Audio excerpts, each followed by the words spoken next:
വിഴിഞ്ഞത്തെ ഓഹരി കൈമാറ്റത്തിൽ ആശങ്ക പ്രകടിപ്പിച്ച പ്രതിപക്ഷം സർക്കാരിന്റെ അനുമതിയോടെ ആണോ വിൽപ്പനയെന്നായിരുന്നു ആശങ്ക. MSC കമ്പനിക്ക് കുത്തക അവകാശം കിട്ടാൻ സാധ്യതയുണ്ടെന്നും കുത്തക വരുമ്പോൾ മറ്റ് കമ്പനികൾ ഒതുക്കപ്പെടുമെന്നും പ്രതിപക്ഷ നേതാവ് പിണറായി വിജയൻ പറഞ്ഞു. 25% കൂടുതൽ ഓഹരി വിൽക്കുന്നത് ചേഞ്ച് ഇൻ ഓണർഷിപ്പ് ആയിട്ടാണ് കണക്കാക്കപ്പെടുന്നത്. അപ്പൊ നമ്മുടെ നാട്ടിലെ ഒരു എക്സ്പോർട്ടറിന് ഒരു നിശ്ചിത കമ്പനിയുടെ കണ്ടെയ്നറിലും കപ്പലിലും മാത്രമേ അവരുടെ ചരക്ക് ബുക്ക് ചെയ്യാൻ സാധിക്കൂ എന്നാണ് ഇതോടെ വരാൻ പോകുന്നത്. അതിന്റെ പാർശ്വഫലം ആ ഒറ്റയാൻ കമ്പനി നിശ്ചയിക്കുന്ന റേറ്റിൽ കാര്യങ്ങളൊക്കെ എല്ലാ വ്യവസായികളും അംഗീകരിക്കാൻ ബാധ്യസ്ഥരാകുന്നുള്ളതാണ്. മാർക്കറ്റ് കോമ്പറ്റീവ്നെസ്സിനെ ഒറ്റയടിക്ക് തുടച്ചു നീക്കിക്കൊണ്ടുള്ള ഈ മൊണോപ്പൊളി കേരളത്തിന്റെ പോർട്ട് കേന്ദ്രീകരിച്ചുള്ള വികസന പ്രവർത്തനങ്ങളെ സാരമായി ബാധിക്കും. അദാനിയുടെ സ്റ്റേറ്റ് പാർട്ണർഷിപ്പുള്ള പോർട്ട് ഇത് മാത്രമാണ്. ബാക്കിയെല്ലാം അവരുടെ കയ്യിലുള്ളതെല്ലാം സ്വന്തമാണ്. ഇങ്ങനൊരു കമ്പനിയുമായിട്ടുള്ള ഒരു മൊണോപ്പൊളി സാധ്യമാകുമ്പോൾ നമുക്ക് ലഭിക്കേണ്ട 2035 മുതലാണെങ്കിലും നമ്മുടെ സർക്കാരിന് വരുമാന വിഹിതം കിട്ടണമല്ലോ. അതിനെ കൃത്രിമമായി കുറവ് വരുത്താനും ഇടയാകില്ലേ? 25% കൂടുതൽ ഓഹരി കണക്കാക്കപ്പെടുന്നു. പ്രതിപക്ഷത്തിന് മറുപടിയായി 5 കാര്യങ്ങൾ ഉറപ്പാക്കി മാത്രമേ അനുമതി നൽകുകയുള്ളൂവെന്ന് മുഖ്യമന്ത്രി VD സതീശൻ പറഞ്ഞു. ദേശീയ സുരക്ഷ ഉറപ്പാക്കും, പൊതു താൽപര്യം സംരക്ഷിക്കും, തുറമുഖ നടത്തിപ്പിൽ കുത്തക അനുവദിക്കില്ല, മത്സരക്ഷമത ഉറപ്പാക്കും, തുറമുഖത്തിന്റെ ഭാവി വികസനവും ലക്ഷ്യവും എന്നീ 5 കാര്യങ്ങൾ ഉറപ്പാക്കും. അദാനി ഔദ്യോഗികമായി അറിയിച്ചിട്ടില്ലെന്നും ഓഹരി കൈമാറ്റത്തിൽ സർക്കാരിന്റെ മുൻകൂർ അനുമതി നിർബന്ധമാണെന്നും മുഖ്യമന്ത്രി പറഞ്ഞു. അദാനി പോർട്ട് ഇത് സംബന്ധിച്ചുള്ള ഒരു കത്തടപാടോ ഒരു ഇൻഫർമേഷനോ ഗവൺമെന്റ് നൽകിയിട്ടില്ല. കൺസെഷനെയറിന്റെ അകത്ത്, ഈ കൺസെഷൻ എഗ്രിമെന്റിന്റെ അകത്ത് ക്ലോസ് 5.3 വളരെ വ്യക്തമായിട്ട് പറയുന്നുണ്ട്. അതായത് the concessionaire shall not undertake or permit any change in ownership without the prior approval of the authority. Authority is the government of Kerala. നമ്മുടെ മുൻകൂർ അനുമതി ഇല്ലാതെ അവർക്ക് ഒരു തരത്തിലും ഇതിൻ്റെ അകത്ത് ഒരു ചേഞ്ച് ഓഫ് ഓണർഷിപ്പ് ചെയ്യാൻ പാടില്ല.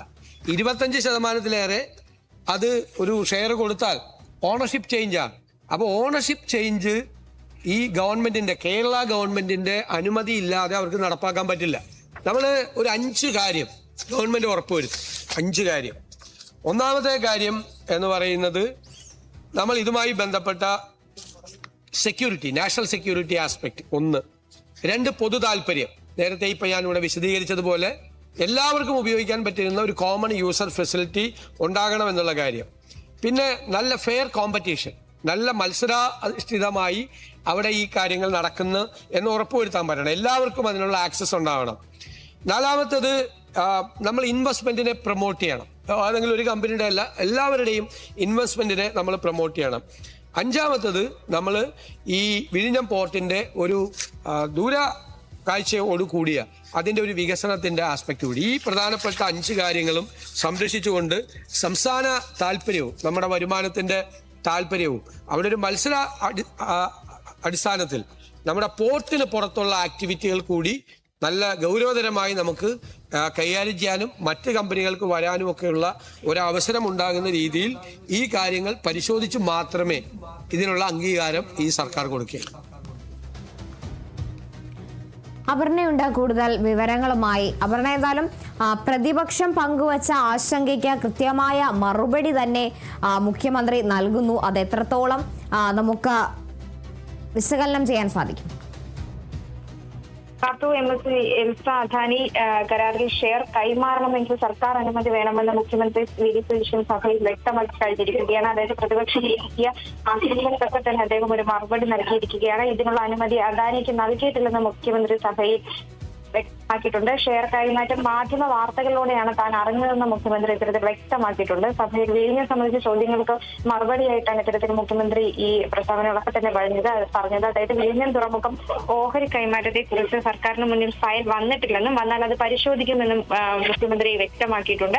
വിഴിഞ്ഞം തുറമുഖം മാത്രമല്ല ബേപ്പൂർ തുറമുഖവും വികസിപ്പിക്കുമെന്നും ഇത്തരത്തിൽ മുഖ്യമന്ത്രി സഭയിൽ വാഗ്ദാനം നൽകിയിട്ടുണ്ട്. അതായത് വിഴിഞ്ഞം തുറമുഖത്തിന്റെ വികസനത്തിനായി അദാനിയുടെയും MSC സിയുടെയും വമ്പൻ കൈകൊടുക്കലാണ് ഇനി വരാൻ ഇരിക്കുന്നത്. MSCയുടെ ടെർമിനൽ വിഭാഗം TAL-ലാണ് 13,000 കോടി നിക്ഷേപിച്ച് 49% ഓഹരി സ്വന്തമാക്കിയിരിക്കുന്നത്. അതായത് 27,000 കോടി രൂപ മൂല്യമുള്ളതാണ് ഈ പദ്ധതി. അത് 2028 ഡിസംബറോടുകൂടി 57 ലക്ഷം TE ശേഷിക്കുന്ന തുറമുഖത്തെ ഉയർത്തിക്കൊണ്ടുവരാനാണ് ഇതോടെ ലക്ഷ്യം വെക്കുന്നത്. എന്തായാലും വിഴിഞ്ഞം തുറമുഖം കേരളത്തെ സംബന്ധിച്ച് വളരെ നിർണായകമായ ഒരു പങ്കായിരിക്കും ഇനി വഹിക്കാൻ പോകുക. എന്തായാലും സഭയിൽ ഉയർത്തിയ ആശങ്കകൾക്കൊക്കെ തന്നെ മുഖ്യമന്ത്രി VD സതീശൻ വ്യക്തമായ മറുപടിയാണ് നൽകിയിരിക്കുന്നത്.